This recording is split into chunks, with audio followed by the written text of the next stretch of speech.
राज ठाकरेंना सोबत घेण्यासाठी पवार सकारात्मक मुंबईमध्ये महाविकास आघाडी म्हणूनच लढण्याची शरद पवारांची मागणी। एकत्र मोर्चा काढता तर मग निवडणुकीला वेगळं का असा पवारांचा काँग्रेसच्या नेत्यांना सवाल।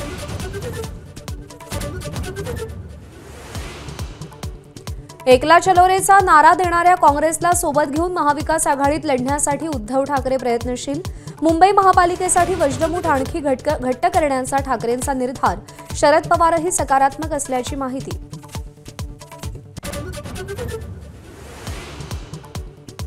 एकीकडे एकनाथ शिंदे आणि रवींद्र चव्हाणांमध्ये नाराजी नाट्याची चर्चा असताना ठाण्यात भाजपच्या माजी नगरसेवकाकडून शिवसेनेच्या पदाधिकाऱ्यांना मारहाण।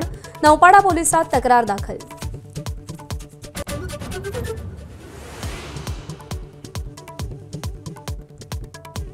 मुंबई महापालिकेच्या भाजपच्या अंतर्गत सर्वेत 100हून अधिक जागा मिळण्याचा अंदाज। विरोधकांच्या बालेकिल्ल्यातही सुरुंग लावण्याची भाजपची रणनीती।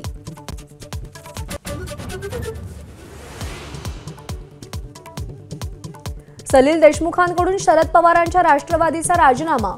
विरोधात लढलेल्या उमेदवाराला अनिल देशमुखांनी नगराध्यक्ष पदाची उमेदवारी दिल्यानं बाप लेकात वादाची चर्चा।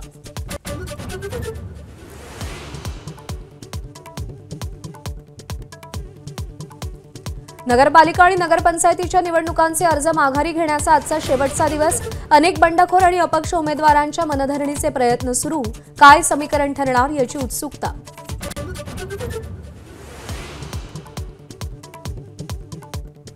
पुणे जिल्ह्यात राजगुरुनगरमध्ये नगरसेवक पदाच्या एका जागेसाठी 1 कोटींची बोली लागल्याची चर्चा। सत्ताधारी विरोधकांचा साटलोट असल्याची चर्चा। पुण्यातल्या 16 वृद्धांच्या हेळसांड प्रकरणी चौकशी होणार। एबीपी माझाच्या बातमीची सरकारकडून दखल। 3 अधिकाऱ्यांच्या चौकशी समितीची लगेच स्थापना। समिती आजपासून तपास सुरू करणार।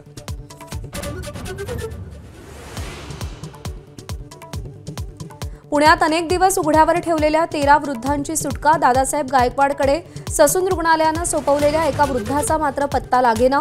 पोलिसांकडून तपास सुरू। गायकवाडला ताब्यात घेऊन चौकशी। लाडकी बहीण योजनेचा गैरफायदा घेणाऱ्या सरकारी अधिकारी आणि कर्मचाऱ्यांवर शिस्तभंगाची कारवाई होणार। हप्त्याचे पैसे वसूल करून वेतनवाढही रोखली जाण्याची शक्यता। 8000 कर्मचारी रडारवर।